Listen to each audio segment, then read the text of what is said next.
Hey guys, red and blue here, and here we are. Le Classique is upon us. So let's do a little preview of the game. Let me run you through the things to know ahead of the big game in Marseille this Sunday night.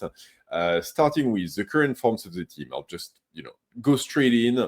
PSG this season, 6 games, 5 victory, 1 draw, which with a trophy at the end of it. So as close to a perfect form as you're likely to get, and an amazing start of the season. Obviously, some injury questions, and we're going into this game without Dembele and Doué.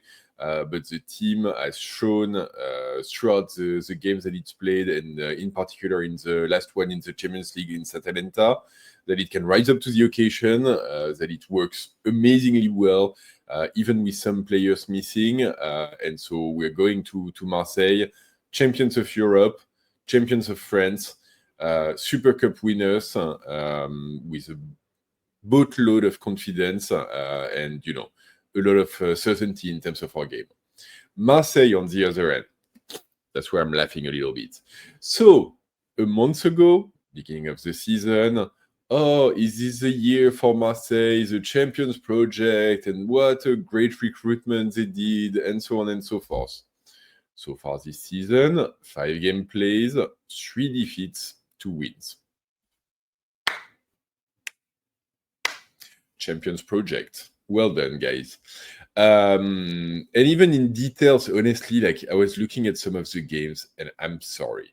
So they started the season, if you remember, in Liga by losing ridiculously in Rennes, with red card trouble and so on and so forth, and really making fools of themselves a little bit.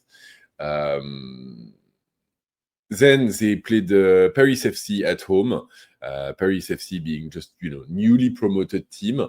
And granted, they won that game, I think 5-2. But ultimately, it's hard to call that an unqualified success. I think there was still a lot of stuff in this game that we can talk about. Because, yes, they won in 5-2. But in the end, they've got 3 goals that they're scoring within the last 20 minutes. And so, all the way till the end of the game, they were, getting held to 2-2. And if anything, they started the game, they go 2-0 up, and then they get caught back, and Paris FC comes back all the way to 2-2. And sure, they score 3 goals at the end. Sure, they tend to, dominate overall. But, having to wait until the last 15 minutes of a game against a newly promoted team at home when you're supposed to be challenging for the league, it's good, but not fantastic. After that, they go to Lyon, they get a red card, and they lose the game 1-0. And, no shame in that, I guess.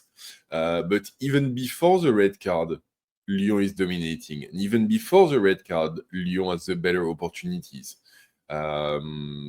So don't do your PR after saying the red card really killed us, and with only 10 players on the pitch, we cannot win. Because ultimately, that's what Rennes did in the first day. Rennes won with 10 players on the pitch. So let's not be silly. And then game after this, at home against Lorient, 4-0 win. And once again, so predictable, but Marseille, this is finally the start of the season, and new defensive recruit in Pavard, and it's finally clicking, and the team is very impressive. In details, Marseille-Lorient is 0-0 until Lorient gets a red card against one of their defenders, with a penalty for Marseille at the same time. And that's how the game really starts for Marseille. So Marseille goes 1-0 up because they score the penalty, and then they play 11 players against 10 at home. And the next 2 games, the next goals that they score, Pavard scores on a corner with I don't understand even how it's possible. He's like literally on his own in the middle of the area on a corner kick. Then second goal, also on a set piece, corner kick, the ball comes out, and it's Angel Gomez who's on his own at the entrance of the area on a corner kick. Once again, I don't understand how that's even possible. And then, like, what was the fourth one? There was like also something like really like silly, honestly, and like a goal that like shouldn't even happen. Yes, they scored it at like the 90th plus 3 as well. So it's like, yeah, anyway. And so, yeah, sure, they dominate this game, but like they're at home, they play 11 against 10 for like 80 minutes of the game because the red card is on the 10th minute. And they play against a team, I'm sorry, but Lorient right now, they're in the relegation zone in Ligue 1 after 4 games. So don't tell me like, they're top of the table clash or anything like this. And then like this week, they go on to Madrid, and like this one, I'm really laughing because we get a week of Marseille PR where like, oh, Marseille like played an amazing game in Madrid, and they would have deserved to get something out of this game. And it's only 2-1, so it's almost like a victory for Marseille. So let's be clear. Marseille, you lost that game. You lost in Madrid. And it is like completely, utterly deserved. Because yes, like the winning goal for Madrid, the penalty is very questionable. But Madrid has like about 45 opportunities where you've got 2. So like at some point, like let's be realistic as well. Like the only reason why it comes down to this penalty is because you're like amazingly lucky, and Rulli has like essentially his best game of the year almost. And even like his best game of the year, he still concedes 2 penalties against Kylian Mbappe, who's, objectively not the greatest penalty taker in the world. So, yeah. So good for you if this is good enough. But yeah, in terms of forms, PSG is way ahead. No surprises. And yeah, I think we go into this game with a lot more certainty. Now, in terms of starting 11 for PSG, let's talk about, interesting teams instead. Like I said, we do have some injuries. Obviously, Dembele and Doué aren't going to be back. Beraldo is not going to be back. And João Neves is injured following the Atalanta game. So we do have 4 players, and within that, like 3 likely starters who are going to be missing. So, and obviously we played, this is our 3rd game in the week after Lens and Atalanta, so we need to take into account the fitness level of the players. What is likely to happen though is that, like, in terms of the defense, I think like pretty likely that we're going to play our starters. This is a big game, and I think a lot of them got rotated for the first game against Lens. And so I think we're likely to get Chevalier in goal, 99%, and then the usual back 4 of Nuno Mendes, Pacho, Marquinhos, and Hakimi. And I think for me, if I've got one tiny question mark, I would say it'd be on Hakimi. And yeah, I can't help but think like, is this the game where Luis Enrique might try to play Zabarni on the right?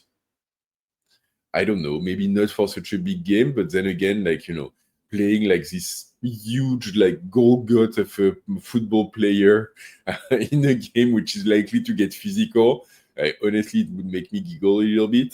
But I think, like, 90% odds it's going to be Hakimi. In midfield, so like I said, João Neves is suspended, so very clearly, like, we're going to be playing Zaire-Emery. And then to go along with him, I expect Fabian Ruiz, who played against Atalanta, so I think he's back from his injury. And then Vitinha, who's played like basically every game since the start of the season.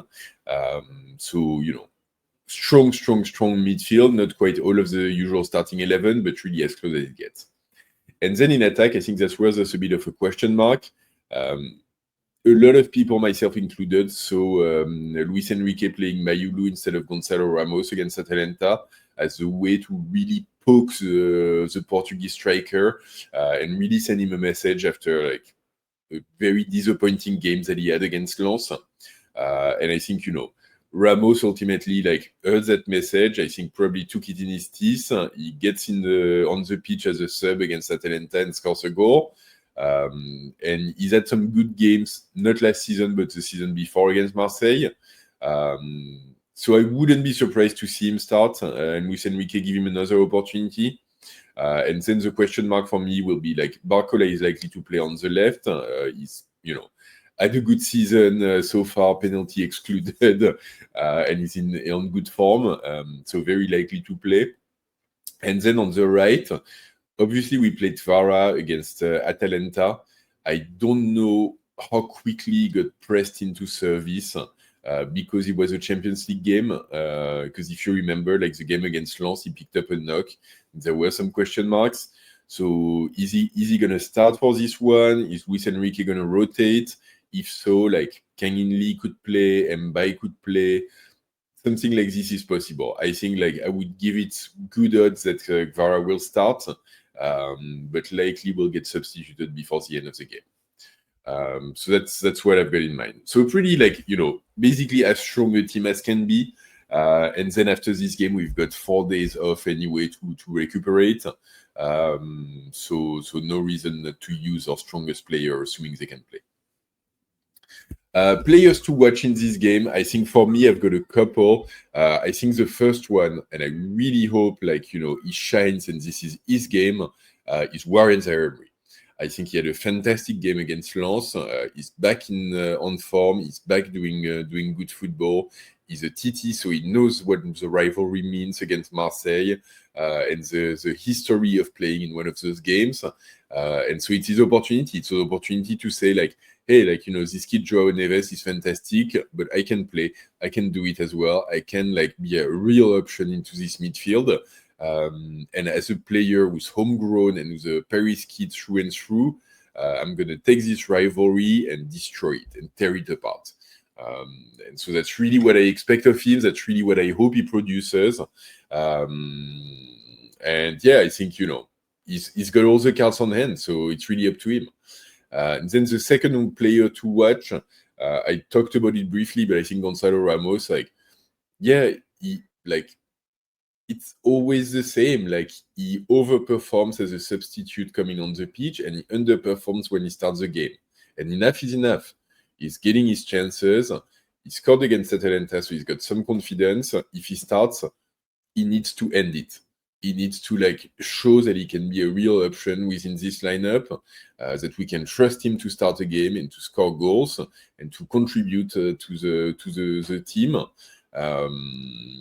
And so this one is it's not so much that I hope he's gonna. Obviously, I hope he's gonna do well and so on. But where I've got every confidence in Ramos Zaire-Emery to actually deliver, I think Ramos is on the knife's edge, and it's really the one where no, it needs to happen. It just needs to happen. And I think for me, those two are the players to watch. I think obviously every player will have a role to play. We play as a team. We play as a unit. Our collective is our strength. So every player will have to watch. But I think those two are the ones that we'll have to keep a closer eye on, and they'll need to make the difference. And so last point, going into my prediction for the game, honestly, I think the PSG win is a relatively safe bet. I've been very, very reassured by the game against Atalanta. I think, the first few league games, I'd been progressively getting better, but we're always still a little bit underwhelming. And I think the game against Lens, the last one, it's not like we dominated that game through and through. But I think the game against Atalanta really showed that, when we play our usual starting 11, the level goes up a notch or two. And also that the team has the ability to raise their level to meet the occasion. And I think they know what the game against Marseille means. They had the ultras show up at training today, so they had the videos are great. 300 ultras in the campus with the smoke and the songs and the banners and so on. telling them exactly what this game means. So no excuse there. And I think we should go there to win, and we should have more than enough talent to take on this Marseille team, who honestly, like, I think, like, is not at the level that journalists and people are looking at, like, talking about it at. And so yeah, and then in terms of score, honestly, like, I don't know why, but like, might be crazy, and like, typically I try to be pretty conservative and not overdo it with a prediction, but somehow for this game, like, I don't know why I've got like the scoreline 4-0 in my mind, and I cannot check it off. And like, I honestly don't know why, because it's not the rational prediction. I think a more rational one would be, you know, a 3-1 or a 2-0, something like this. But I really do think that this could turn into a destruction job. I really do think we have what it takes to just like make a statement, put Marseille 9 points back versus us after like 5 days, which is basically like ending any conversation of anywhere close to the title.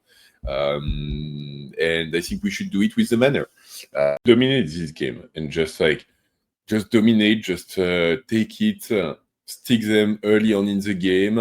Same thing as Atalanta, put mad pressure on them for the first 10, 15, 20 minutes, and just carry it on through. Just like shush their fans once and for all. We know that like if they start losing anyway, they're just going to exit the stadium, and they're not going to support their team anyway. So it is what it is, and this is what we should do, and this is what I hope this team does. So anyway, this is what I've got in mind for this game. Behind enemy lines, behind enemy lines, exactly that. Behind enemy lines, and you know, Barcola and Gvara jump at the back of the enemy lines and destroy them. So yes, this is what I had for you. As always, like, please drop a like on this video. Obviously, this one comes from the heart. We're all hoping for big things for Sunday night. The game is then. Drop a like, drop a comment. Let me know what your prediction is and what you think of mine. I may be a bit too crazy on this one. And you know, as always, ici c'est Paris!